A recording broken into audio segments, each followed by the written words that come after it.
Hi,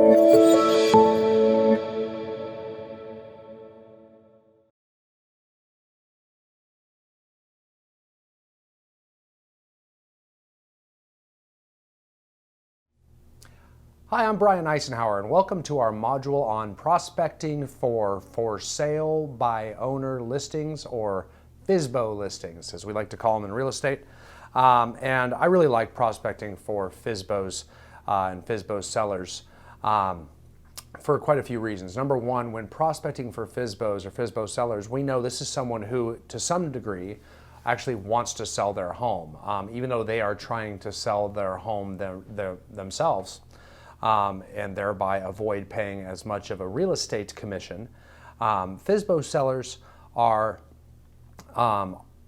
people that want to move. So they are motivated sellers. They have a reason that they want to move from their current home into a new location. Of course, the challenge with the FSBO sellers is they don't really see the value in a real estate agent because they think they can sell it themselves.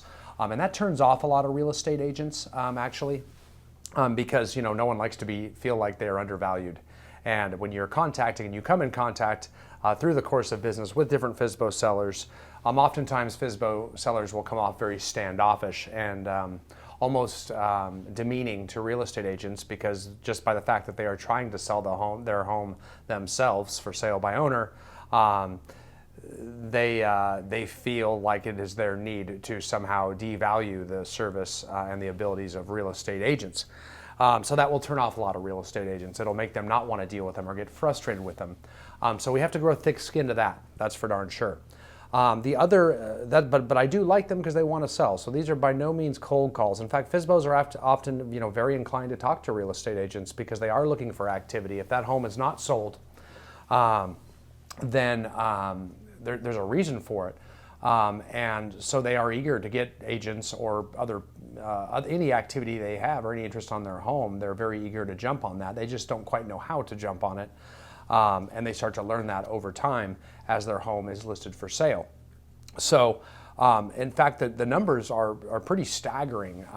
The National Association of Realtors has reported in their survey of home buyers and sellers numerous times for many, many years, I think well more than a decade now, that 70% of FSBO sellers will eventually convert and sell their home with a real estate agent if the FSBO seller does not sell their home themselves. So that's a staggeringly high number. But yet, as real estate agents, if we are not purposely prospecting for FSBOs correctly, we can't imagine that being true, because they're always so standoffish and so negative about us, and they can be very hard to approach when we approach them, unless we are only trying to bring the buyer. But if we're trying to possibly talk to them about a listing, they quickly get standoffish to justify their decision to for sale by owner their home. So with that being said, there is the key that we're going to discuss in this module to successful FSBO prospecting actually lies in the follow-up.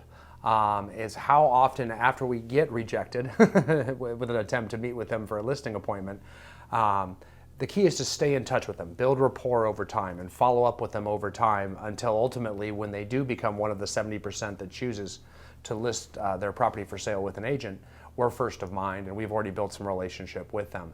So it's a lead follow-up game for sale by owners. It's definitely should not be limited to your first contact.